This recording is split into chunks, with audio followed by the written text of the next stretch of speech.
নমস্কাৰ মুহূৰ্তত দিব বিচাৰিছোঁ এটা অতিকৈ জৰুৰী খবৰ। ৰাজ্যত আজিৰে পৰা বতৰে ল'ব অধিক ভয়াৱহ ৰূপ। কালিৰ দিনটোত যিহেতু প্ৰচণ্ড শিলাবৃষ্টিৰ সৃষ্টি হৈছিল ৰাজ্যৰ ঠায়ে ঠায়ে, আৰু আজিৰ দিনটোত ৰাজ্যত ক'ত ক'ত ভয়াৱহ ৰূপ ধাৰণ কৰিব বতৰে, এই মুহূৰ্তত আমি জনোৱাৰ চেষ্টা কৰিম। এটা অতিকৈ গুৰুত্বপূৰ্ণ খবৰ। আজিৰে পৰা আগন্তুক 3 দিনলৈ ৰাজ্যত নেৰানেপেৰা বৰষুণ, বজ্ৰপাতৰ হাই এলাৰ্ট। অসমৰ কেইবাখনো জিলাত আজিৰে পৰা বতৰে ধাৰণ কৰিব অধিক ভয়াৱহ ৰূপ। অতিকৈ গুৰুত্বপূৰ্ণ খবৰ। অসমৰ কেইবাখনো জিলাত বতৰে ল'ব ভয়াৱহ ৰূপ। নিশাৰ ভাগত বদৰপুৰত প্ৰচণ্ড শিলাবৃষ্টিৰ সৃষ্টি হৈছিল, আৰু আজিও ৰাজ্যৰ অধিকাংশ জিলালৈ হাই এলাৰ্ট জাৰি কৰিছে বতৰ বিজ্ঞান কেন্দ্ৰই। কোন কোন জিলাত কেনেধৰণৰ পৰিৱেশৰ সৃষ্টি হ'ব আজি, অতিকৈ গুৰুত্বপূৰ্ণ খবৰ এই মুহূৰ্তত জনোৱাৰ চেষ্টা কৰিছোঁ। আজিৰে পৰা আগন্তুক 3 দিনলৈ ৰাজ্যত নেৰানেপেৰা বৰষুণ, বজ্ৰপাতৰ হাই এলাৰ্ট প্ৰদান কৰিছে বতৰ বিজ্ঞান কেন্দ্ৰই।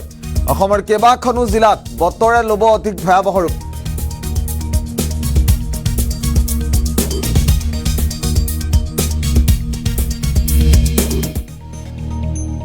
অতিকৈ গুৰুত্বপূৰ্ণ খবৰ এই মুহূৰ্তত জনোৱাৰ চেষ্টা কৰিছোঁ। ৰাজ্যৰ ঠায়ে ঠায়ে আজি বতৰে ল'ব অধিক ভয়াৱহ ৰূপ। আমি ইতিমধ্যে উল্লেখ কৰিছোঁ ৰাজ্যৰ কেইবাখনো জিলাত অধিক ভয়াৱহ হ'ব পৰিস্থিতি। কোন জিলাত কেনেধৰণৰ পৰিৱেশৰ সৃষ্টি হ'ব আজি পৰৱৰ্তী পৰ্যায়ত দেখুৱাৰ চেষ্টা কৰিম। বৰ্তমান মুহূৰ্তত দৃশ্যাংশ দেখুৱাৰ চেষ্টা কৰিছোঁ। ৰাজ্যৰ ক'ত কেনেধৰণৰ পৰিৱেশৰ সৃষ্টি হৈছে, নিশাৰ ভাগত কেনেধৰণৰ পৰিৱেশৰ সৃষ্টি হৈছিল, এয়া নিশাৰ ভাগৰ দৃশ্যাংশ দেখুৱাইছোঁ। নিশা এইদৰেই প্ৰচণ্ড শিলাবৃষ্টিৰ সৃষ্টি হৈছিল ৰাজ্যৰ কেইবাটাও প্ৰান্তত।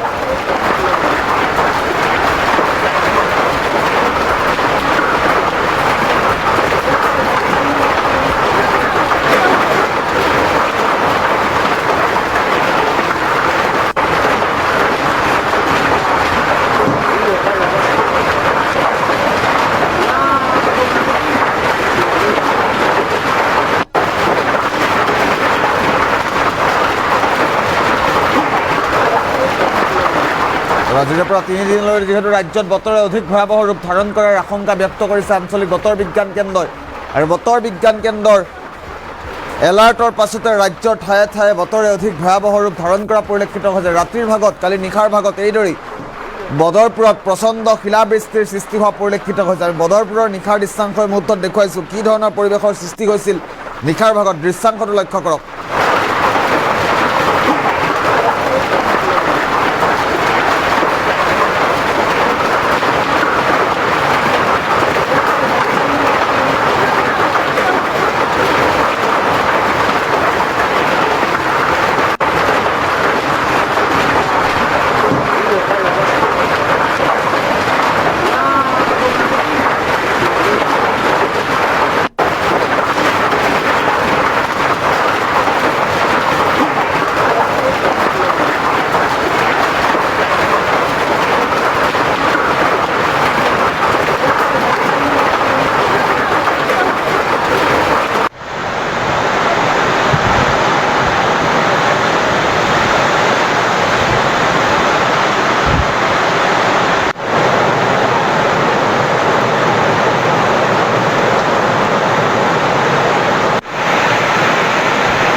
ৰাজ্যৰ বিভিন্ন প্ৰান্তৰ প্ৰায় মুহূৰ্তত দৃশ্যাংশ দেখুৱাই আছোঁ। আজিও ৰাজ্যৰ অধিকাংশ জিলালৈ হাই এলাৰ্ট প্ৰদান কৰিছে বতৰ বিজ্ঞান কেন্দ্ৰই। আজিৰ দিনটোত ক'ত ক'ত হাই এলাৰ্ট আছে ৰাজ্যৰ কোন জিলালৈ বতৰ বিজ্ঞান কেন্দ্ৰৰ তৰফৰ পৰা আজিৰ দিনটোত সতৰ্কবাণী জাৰি কৰা হৈছে। এই মুহূৰ্তত আমি অধিক তথ্যৰ বাবে সংযুক্ত হৈছোঁ। নিউজ টেক্সত উপস্থিত আছে সতীৰ্থ সাংবাদিক ময়ূৰী চৌধুৰীৰ সৈতে পোনপটীয়াভাৱে এই মুহূৰ্তত সংযুক্ত হৈছোঁ। গোৱালপাৰা জিলাৰ নাম উল্লেখ আছে। গোৱালপাৰা জিলাত এদিনৰ বাবে ইয়েলো এলাৰ্ট জাৰি কৰিছে। তাৰ পাছতে কোকৰাঝাৰত ধুমুহা বৰষুণ বজ্ৰপাতৰ এলাৰ্ট জাৰি কৰিছে। চিৰাঙতো বজ্ৰপাতৰ এলাৰ্ট জাৰি কৰিছে। বাক্সাত দুদিনৰ বাবে ধুমুহা বৰষুণৰ লগতে বজ্ৰপাতৰ এলাৰ্ট জাৰি কৰিছে। বাক্সাৰ পাছত আছে বৰপেটা জিলা, দুদিনৰ বাবে বৰপেটাত ইয়েলো এলাৰ্ট জাৰি কৰিছে। ধুমুহা বৰষুণ বজ্ৰপাতৰ এলাৰ্ট জাৰি কৰিছে। বঙাইগাঁও দুদিনৰ বাবে ইয়েলো এলাৰ্ট জাৰি কৰিছে আৰু প্ৰচণ্ড গতিত বতাহ বলাৰো সম্ভাৱনা আছে। বঙাইগাঁৱৰ পাছতেই বৰপেটা বঙাইগাঁৱৰ পাছতে নলবাৰীত দুদিনৰ বাবে ইয়েলো এলাৰ্ট জাৰি কৰিছে। কামৰূপ ৰুৰালত দুদিনৰ বাবে ইয়েলো এলাৰ্ট জাৰি কৰিছে। কামৰূপ মেট্ৰতো দুদিনৰ বাবে বতৰ বিজ্ঞান কেন্দ্ৰই ইয়েলো এলাৰ্ট জাৰি কৰিছে। দৰঙত দুদিনৰ বাবে ইয়েলো এলাৰ্ট জাৰি কৰিছে বতৰ বিজ্ঞান কেন্দ্ৰই। ওদালগুৰি ধুমুহা বৰষুণৰ লগতে বজ্ৰপাতৰ এলাৰ্ট জাৰি কৰিছে বতৰ বিজ্ঞান কেন্দ্ৰই। মৰিগাঁও দুদিনৰ বাবে বতৰ বিজ্ঞান কেন্দ্ৰই ধুমুহা বৰষুণ বজ্ৰপাতৰ এলাৰ্ট জাৰি কৰিছে। নগাঁও দুদিনৰ বাবে ধুমুহা বৰষুণ বজ্ৰপাতৰ এলাৰ্ট জাৰি কৰিছে বতৰ বিজ্ঞান কেন্দ্ৰই। হুজাইত 3 দিনৰ বাবে বতৰ বিজ্ঞান কেন্দ্ৰই ধুমুহা বৰষুণ বজ্ৰপাতৰ এলাৰ্ট জাৰি কৰিছে। পশ্চিম কাৰ্বি আংলঙত 3 দিনৰ বাবে ধুমুহা বৰষুণ বজ্ৰপাতৰ এলাৰ্ট জাৰি কৰিছে বতৰ বিজ্ঞান কেন্দ্ৰই। তাৰ পাছতে কাৰ্বি আংলঙত দুদিনৰ বাবে বতৰ বিজ্ঞান কেন্দ্ৰই সতৰ্কবাণী জাৰি কৰিছে, বজ্ৰপাতৰ এলাৰ্ট জাৰি কৰিছে। গোলাঘাটত 3 দিনৰ বাবে বজ্ৰপাতৰ এলাৰ্ট জাৰি কৰিছে। শোণিতপুৰত দুদিনৰ বাবে বজ্ৰপাত ধুমুহাৰ এলাৰ্ট জাৰি কৰিছে বতৰ বিজ্ঞান কেন্দ্ৰই। বিশ্বনাথত 3 দিনৰ বাবে ধুমুহা বৰষুণ বজ্ৰপাতৰ এলাৰ্ট জাৰি কৰিছে। লখিমপুৰত 3 দিনৰ বাবে ধুমুহা বৰষুণ বজ্ৰপাতৰ এলাৰ্ট জাৰি কৰিছে বতৰ বিজ্ঞান কেন্দ্ৰই। তাৰ পাছতে আছে ধেমাজি জিলা, ধেমাজিত 4 দিনৰ বাবে এদিন ন' ৱাৰ্ণিং আৰু 4 দিনৰ বাবে ইয়েলো এলাৰ্ট জাৰি কৰা দেখিবলৈ পোৱা গৈছে। ধুমুহা বৰষুণ বজ্ৰপাতৰ এলাৰ্ট ধেমাজি জিলাতো জাৰি কৰিছে।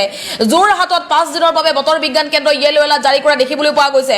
মাজুলীত 5 দিনৰ বাবে ইয়েলো এলাৰ্ট জাৰি কৰিছে। ধুমুহা বৰষুণ বজ্ৰপাতৰ এলাৰ্ট জাৰি কৰিছে। প্ৰতিদিনেই কিন্তু থাণ্ডাৰষ্টৰ্ম বুলি উল্লেখ কৰিছে, অৰ্থাৎ 5 দিনে বজ্ৰপাতৰ এলাৰ্ট জাৰি কৰিছে। শিলাবৃষ্টি হ'ব পাৰে ইয়াত উল্লেখ কৰিছে। শিৱসাগৰত 5 দিনৰ বাবে ধুমুহা বৰষুণ বজ্ৰপাতৰ এলাৰ্ট জাৰি কৰিছে। অৰ্থাৎ অসমৰ কেইবাখনো জিলাত আগন্তুক 5 দিন বতৰে কাল ৰূপ ল'ব। শিৱসাগৰৰ পাছত চৰাইদেউত আগন্তুক 5 দিনৰ বাবে বতৰে এলাৰ্ট জাৰি কৰিছে। ডিব্ৰুগড়ত আগন্তুক 5 দিনৰ বাবে বতৰে ইয়েলো এলাৰ্ট জাৰি কৰিছে। তিনিচুকীয়াত আগন্তুক 5 দিনৰ বাবে ধুমুহা বৰষুণ বজ্ৰপাতৰ এলাৰ্ট জাৰি কৰিছে। তাৰ পাছতে আছে ডিমা হাছাও 3 দিনৰ বাবে বতৰ বিজ্ঞান কেন্দ্ৰই ইয়েলো এলাৰ্ট জাৰি কৰিছে। ধুমুহা বৰষুণ বজ্ৰপাতৰ এলাৰ্ট জাৰি কৰিছে। ডিমা হাছাওৰ পাছতে আছে কাছাৰ জিলা, কাছাৰত 3 দিনৰ বাবে বতৰ বিজ্ঞান কেন্দ্ৰই ইয়েলো এলাৰ্ট জাৰি কৰিছে। কাছাৰৰ পাছত হাইলাকান্দি 3 দিনৰ বাবে ধুমুহা বৰষুণ বজ্ৰপাতৰ এলাৰ্ট আছে আৰু কৰিমগঞ্জত 3 দিনৰ বাবে ধুমুহা বৰষুণ বজ্ৰপাতৰ এলাৰ্ট জাৰি কৰিছে বতৰ বিজ্ঞান কেন্দ্ৰই। আজিৰ দিনটোত বতৰ বিজ্ঞান কেন্দ্ৰৰ তালিকা প্ৰকাশ কৰিছে। যিখন তালিকাত বতৰ বিজ্ঞান কেন্দ্ৰই 31খনকৈ জিলাত সাৱধানবাণী জাৰি কৰিছে। গতিকে সাৱধানে থাকক। 31খনকৈ জিলাত আগন্তুক 5 দিনলৈ বতৰ ভয়ংকৰ হ'ব পাৰে, ভয়াৱহ ৰূপ ল'ব পাৰে আৰু ইতিমধ্যে ৰাজ্যৰ বিভিন্ন প্ৰান্ত কলা ডাৱৰে চানি ধৰিছে আৰু আগন্তুক 5 দিনলৈ বতৰ বিজ্ঞান কেন্দ্ৰই সাৱধানবাণী জাৰি কৰিছে। 31খনকৈ জিলাত ইয়েলো এলাৰ্ট জাৰি কৰিছে, বজ্ৰপাতৰ এলাৰ্ট জাৰি কৰিছে বতৰ বিজ্ঞান কেন্দ্ৰই। গুৱাহাটী মহানগৰীকে আদি কৰি ৰাজ্যৰ বিভিন্ন প্ৰান্তত বতৰ হঠাৎ সলনি হৈছে। নিশাৰ ভাগলৈ আৰু বতৰ সলনি হ'ব পাৰে, ধুমুহা বৰষুণ, শিলাবৃষ্টি হ'ব পাৰে, বজ্ৰপাত হ'ব পাৰে। তাৰ পাছতে যিটো বতৰ বিজ্ঞান কেন্দ্ৰৰ তৰফৰ পৰা বিশেষ তালিকা প্ৰকাশ কৰিছে আৰু আমি ইতিমধ্যে আপোনালোকক তালিকাখন দেখুৱাইছোঁ। এইখন আজিৰ দিনটোত